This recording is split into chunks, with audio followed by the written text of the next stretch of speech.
Hey guys, welcome back to a new video and welcome to 2020. This is officially the first video of me talking in 2020. Yeah, so let's get right into it. I hope you all have been well. Today we're doing something a bit different that I have not done ever in my life, not even for someone else.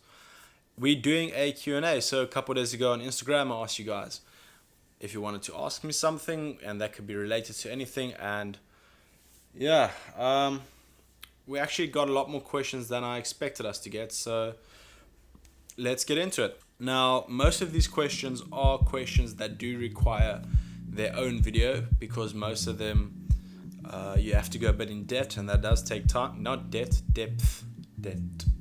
But yeah, most of those require more in-depth answers, and therefore I'll make videos for them. So if I don't answer your question, I'll most probably make a video about that within the next couple of weeks. So first question is from Influencely.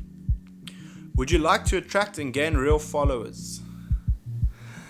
Nah, not from you, bro. Anyway, right, just a joke. Okay, first question from Annette Hobler. Favorite shoot so far? Right, so my favorite shoot so far would be from, I'd probably say, if you're talking photo shoots, that would be the time that I took photos of the first boss model that I ever took photos of.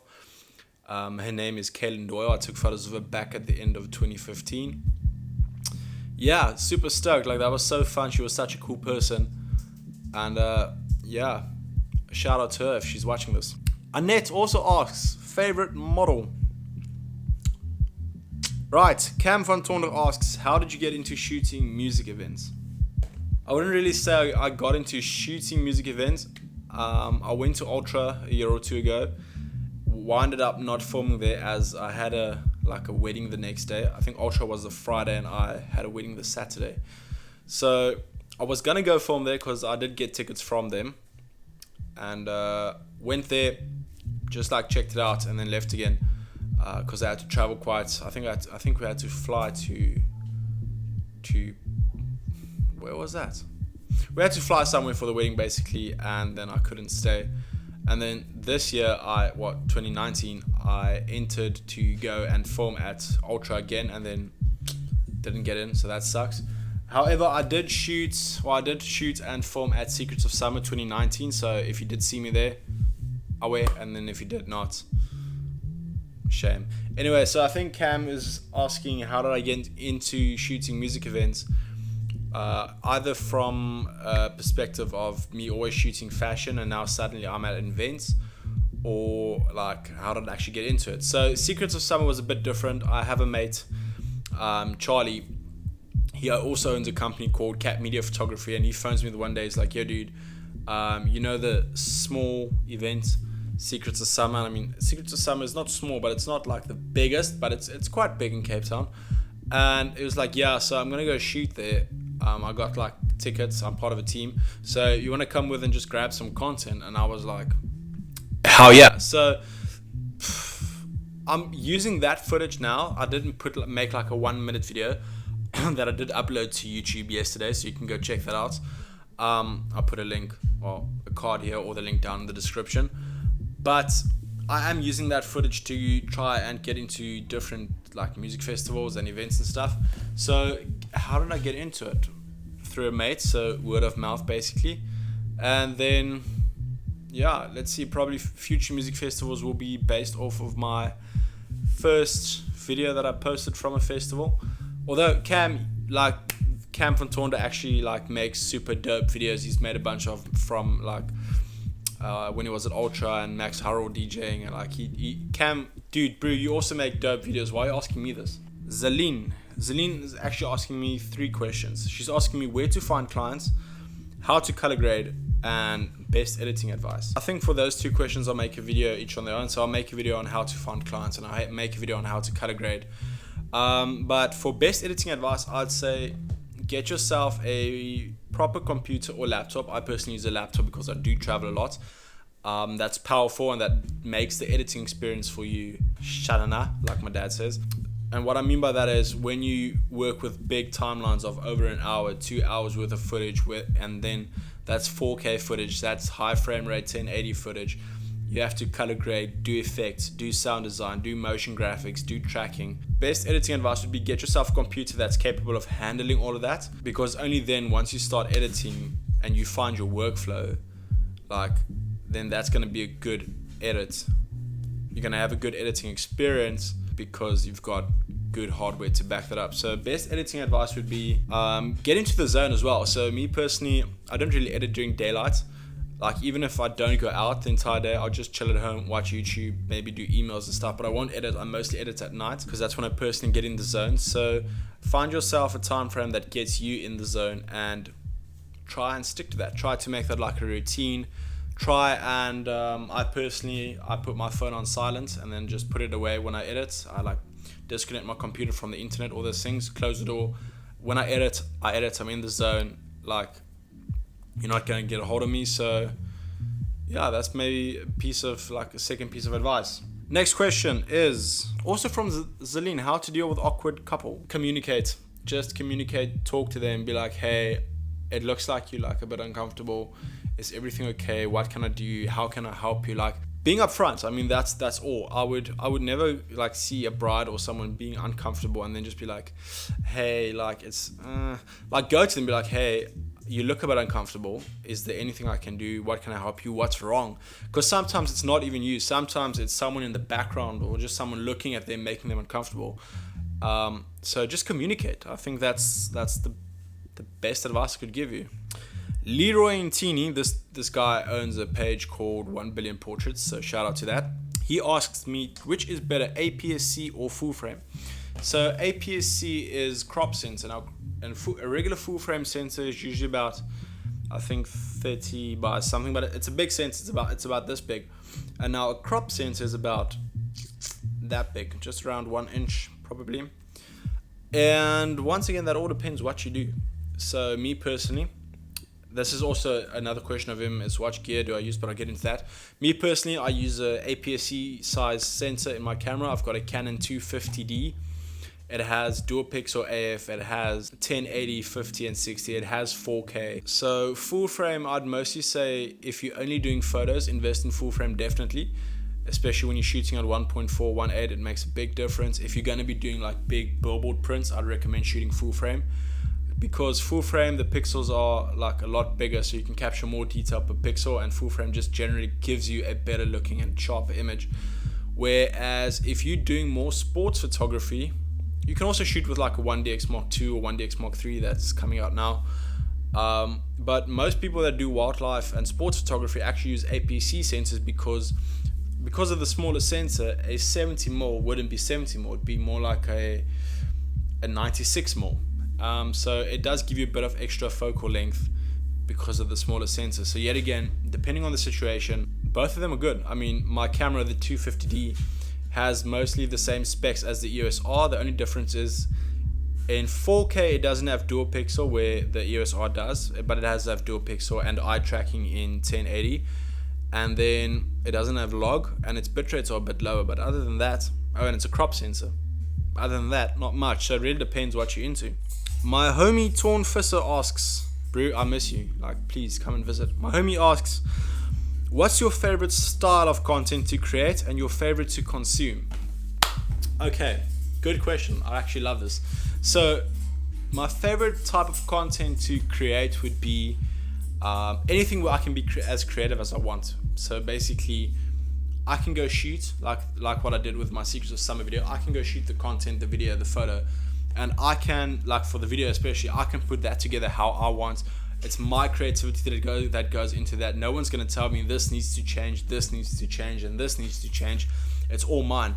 Those are basically my favorite type of content. I do want to get into a lot more tech.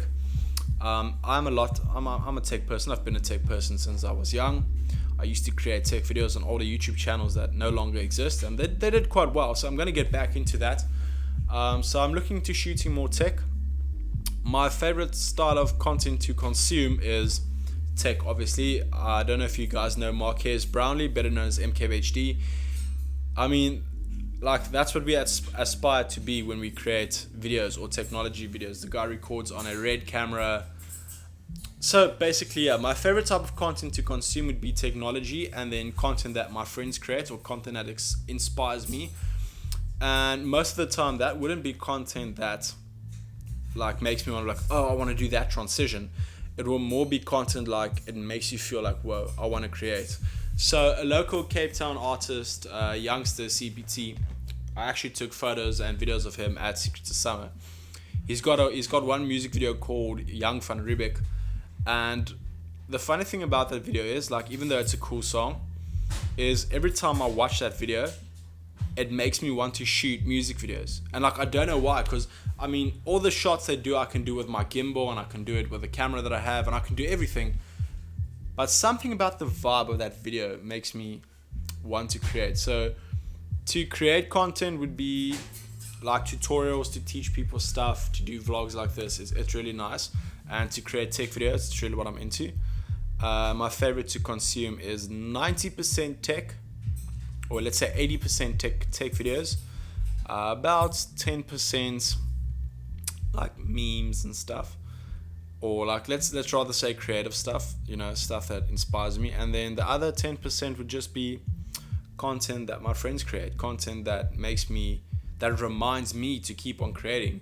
So Torn Brew, you gotta create, man. I haven't seen a video from you in a while. Right, Lisi96 asks, what are your biggest fears? I don't know. No, I've got to be quite honest right now. This video is long, it's about 14 minutes already. I apologize, but biggest fears, I'm not really sure. I've never been really afraid to do stuff. I mean, I jumped off a 40-meter bridge, not feet, meter bridge, into water. I did injure myself, but not like terribly. I think when it comes to my business, I'd be afraid of failing. And I don't mean fail as like, it's a tight month with a budget. I mean, that happens a lot, or that has happened a lot. But I mean, I'd be afraid of failing in the point where I just stop creating. I mean, my biggest fear would be that I reach the point where I no longer feel motivated to create, even if it's just for YouTube, even if it's a video like this, that it doesn't get monetized, it doesn't bring me income at the moment. And I think my biggest fear would be that I reach a mental state where I no longer feel capable and the will to go out and create and just do things. I think that's about it. Ziad asks, where do you see yourself over 8 years? My bro, probably married. I'm 20 years old now, turning 21 in a couple of months.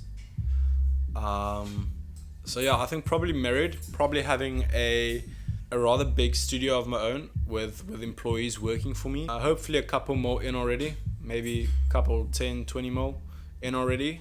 A lot of goals that I want to reach over the next couple of 8 years, but just like progressed. I'd say I'd see myself as very progressed as to where I am right now. I think that's the shortest and easiest answer. Right, so Tiga Mitchell asks, you're gonna share your gear with me in Hermanus? Okay, so we have this plan to go to Hermanus, me and Charlie and a couple of other mates, but I decided not to go. I want to focus on my business and try and get some clients, to like pack this year. Yeah, so Tiga, I will unfortunately not be seeing you in Hermanus, but do you ever my side, or if I'm ever in Cape Town, like I'll shoot you a message.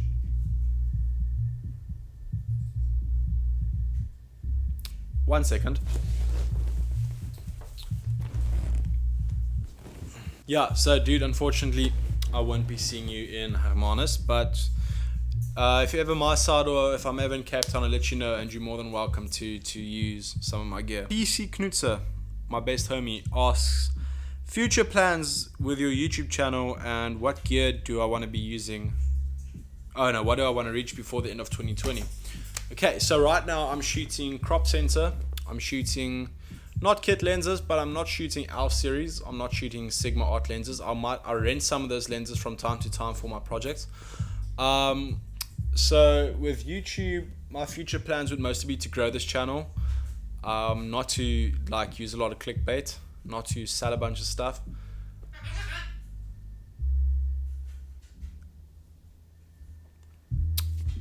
Another 1 second. Right, let's start over. Okay, so I'd see myself upgrading gear. I really want to go full frame this year. I want this to be the year where I go full frame and start getting into top tier levels of gear. That's where I see myself going. Financially, I do have plans, or rather I do have set goals that I do want to reach. I do want to move into a new place, get better internet, and just basically I want to grow personally a lot. Personally, mentally, I want to grow a lot.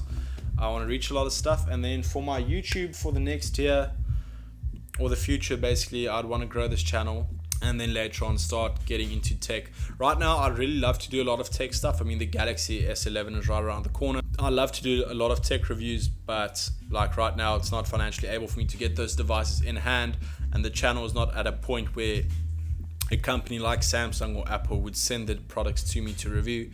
So I'd like to get the channel to a point where I could really do that.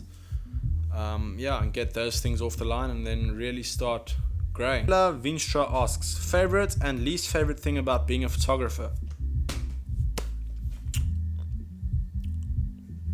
Clients and Instagram's 2020 color theme. For 2019-2020 color theme. Yeah, I think that. So my favorite thing is being creative. I mean, I love meeting new people. That's the entire reason I got into it when I was younger and in school and stuff. Is I got into photography is to get out of the house, to meet people, and just to have fun. But then what's really starting to bother me now, and my least favorite thing has become. Okay, not really. Well, not clients as much, because I've never really had problems with clients. But that would be Instagram's color theming system. So when we started out, me and Torn, we started filming and photography together. We'd have an Instagram color theme, but I mean, it'll look good because, everything would still look natural, but it would look good because it fits together. And then most models in 2020. They just they just grab a preset from someone and then just apply it to all their photos. And I mean, some photos look absolutely shit, but they still post it. Yeah, exactly. And then that breaks the whole theme and it looks terrible. So now we go out and we shoot and we spend loads of time color correcting, skin correcting, creating a vibe and trying to create banger photos, and then we send it to the models, and then when they posted, they took their own presets, slapped it over, and then now they posted, and now that's supposed to be okay. So yeah, that basically is the least favorite thing at this point of being a photographer. I wouldn't hate the business. I wouldn't say is the market's very flooded when it comes to photography. Everyone's dads or moms these days buy them a camera, and then 2 weeks later you see a photography page, you see them advertising services. I mean, they don't even have any experience. Me personally, I've been doing photography for almost 2 years, about a year and a half, before I even created a Facebook page. And then it took me like another year and a half at least before I made my first website. So it took about 3 years for me to actually make a website and be like, you know what, now I've got the experience to go shoot stuff. And then that is when I shot my first boss model.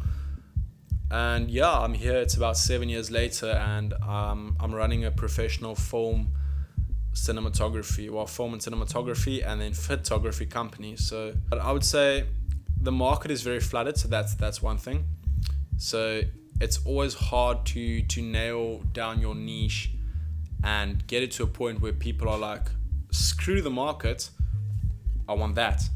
So the market's flooded, and so I would say if you're looking to actually get into photography or videography, I wouldn't go do weddings. Yeah, shoot weddings, go do freelancing. I mean, it's gonna bring in some extra cash, but look into getting into interior photography, doing real estate, because I'm currently getting into that as well, planning on getting into that, because there's not a lot of people that do real estate photography or architecture photography, for instance, where you shoot buildings in a certain way and then the company uses those photos to advertise it.